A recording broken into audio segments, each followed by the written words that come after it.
যার ফলে আমি আর দাঁড়িয়ে থাকার শক্তি পেলাম না। পা আমার অবশ হয়ে যাচ্ছে। নিজের ভর পায়ের উপরে আর ধরে থাকতে না পেরে যে আমাকে ধরে রেখেছিল তার উপরে দিয়ে দিলাম। পুলিশিনি মারছে আর আমি ওর মুখপানে তাকিয়ে আছি। আর কোনো কথা বলছি না বা জিজ্ঞেস করছি না। অনেক কষ্ট হচ্ছে।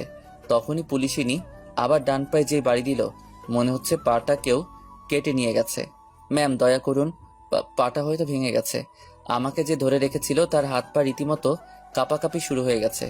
পুলিশিনি এবার মারা থামিয়ে আমার দিকে তাকিয়ে, আপনার দোহাই লাগে আর মারবেন না, আমি আর কখনো আপনার সামনে আসবো না। পাশ থেকে একটা পুলিশ বলল, ম্যাম, ওকে ছেড়ে দিন, ওর পা মনে হয় ভেঙে গেছে। পুলিশিনি হাতের ইশারায় আমাকে যে ধরেছিল তাকে সরে যেতে বলল। সে ছেড়ে দেয়ায় আমি ফ্লোরে শুয়ে পড়লাম আর পা ধরে কান্না করতে লাগলাম। ম্যাম, এটাকে কি করব এখন? ওর বন্ধুদের ফোন করে ওকে নিয়ে যেতে বলো। পুলিশিনি আর কিছু না বলে চলে গেল। আর পাশে থাকা পুলিশের মধ্যে একজন এসে আমার পকেট থেকে মোবাইল বের করে শুভর নাম্বার ডায়াল লিস্টে আগে পেয়েই ওকে ফোন দিল আর আমাকে নিয়ে যেতে বলল। কিছুক্ষণ পরে ওরা থানায় আসলো। আমাকে জেলের মধ্যে পড়ে থাকতে দেখে দৌড়ে আমার কাছে আসলো। মাহমুদ, তোর এই অবস্থা কেন? দোস্ত, আমাকে এখান থেকে নিয়ে যা, আমি আর সহ্য করতে পারছি না। শোনো, তোমাদের বন্ধুর ডান পা ভেঙে গিয়েছে, ওকে হাসপাতালে নিয়ে যাও। প্লিজ আমাকে নিয়ে চল। তারপর ওরা আমাকে উঠে দাঁড় করালো। শুভ আর সিয়াম ওদের কাঁধে আমার দুই বাহু রেখে ভর করালো। আর আরিফ, নিলয় আমাকে আধো কোলে করে ধরে বাহিরে নিয়ে যেতে লাগলো। বের হয়ে যাওয়ার সময় পুলিশিনীকে দাঁড়িয়ে থাকতে দেখলাম। পুলিশিনীকে দেখে নিলয় বলল, ম্যাডাম, এই সামান্য একটা বিষয়ের জন্য যেটা করেছেন সেটা কি ঠিক করেছেন? সামান্য একটা বিষয়ের জন্য ওকে এমন করে মারলেন? আপনি মানুষ না অন্য কিছু? অপরাধ করেছে তাই তার শাস্তি পাইছে। কি অপরাধ ছিল ওর? ভালোবাসা কি অপরাধ? ভালো যখন আপনি বাসেন নাই তাহলে বলে দিতেন, এর জন্য এভাবে মারতে পারলেন? ওই তোরা চুপ করবি? আমাকে মাফ করে দিয়েন। আমি আর কোনো দিন আপনাকে বিরক্ত করব না, কখনো আপনার সামনে আসবো না। এই বলে আমরা ওখান থেকে চলে আসলাম। আমাকে হাসপাতালে নিয়ে গেল ওরা। তারপর এক্স-রে করে বোঝা গেল সত্যি সত্যি আমার ডান পা ভেঙে গেছে। ডাক্তার চেক আপ করে ব্যান্ডেজ করে দিল। তারপরে আম্মুকে খবর দেওয়া হলো। আম্মু তো শুনেই কান্না জুড়ে দিয়েছে। নিলয়রা অনেক সান্ত্বনা দিল আম্মুকে। আম্মু বলল, কিরে বাবা, তোর এমন হলো কি করে? আরে আম্মু, বেশি কিছু হয় নাই তো, শুধুমাত্র বাইক থেকে পড়ে গিয়ে ডান পাটা ভেঙে গেছে। তোকে আমি কত করে বলি হুন্ডা দেখে চালাবি, কিন্তু তুই তো আমার কথা শুনিসই না। আম্মু, তুমি শুধু শুধু চিন্তা করো না, ঠিক হয়ে যাব আমি।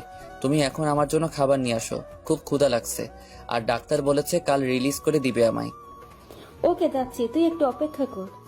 মা চলে যাবার পরে নিলয় বলল, ওই, তুই আন্টিকে মিথ্যা কথা বললি কেন? তো কি বলতাম? বলতাম আমাকে পুলিশ ধরে নিয়ে গিয়ে এমন করে মেরেছে। তাহলে তো আম্মুর টেনশন আরো বেড়ে যেত। তো এখন কি করবি? কি আর করব, ওই পুলিশিনীর থেকে দূরে দূরে থাকবো, আর বিরক্ত করব না। আরে আপনি এখানে কেন? আর আপনার পায়ে কি হয়েছে? মেয়ের কণ্ঠ শুনে তার দিকে তাকিয়ে দেখলাম সেদিন রেস্টুরেন্টে 3টা মেয়ের মধ্যে একজন আফিয়ার বান্ধবী। আরে আপনি এখানে, ভালো আছেন? আমি ভালো আছি। ডাক্তারের কাছে এসেছিলাম একটা কাজে, তখন আপনাকে দেখে ভেতরে আসি।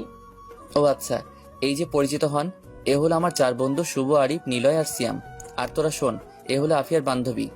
হাই, তবে আপনি আমাকে বলবেন প্লিজ আপনার পায়ে কি হয়েছে? ভেঙে গেছে। কিন্তু কি করে? কি করে আবার আপনার বান্ধবী মেরে পা ভেঙে দিয়েছে? ওই চুপ কর।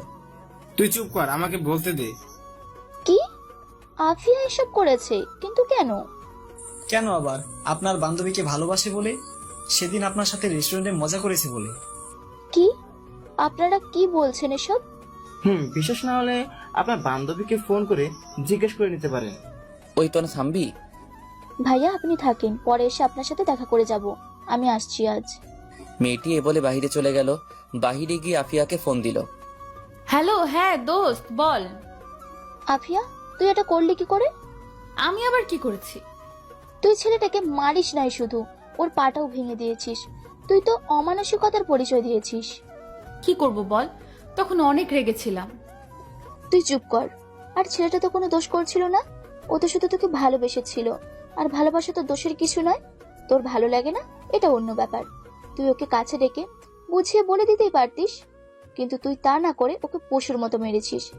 আফিয়া, তুই তো বলতিস তোর একজন ভালোবাসার মানুষ দরকার, যে তোকে বুঝবে, যে তোকে সবসময় ভালোবাসবে।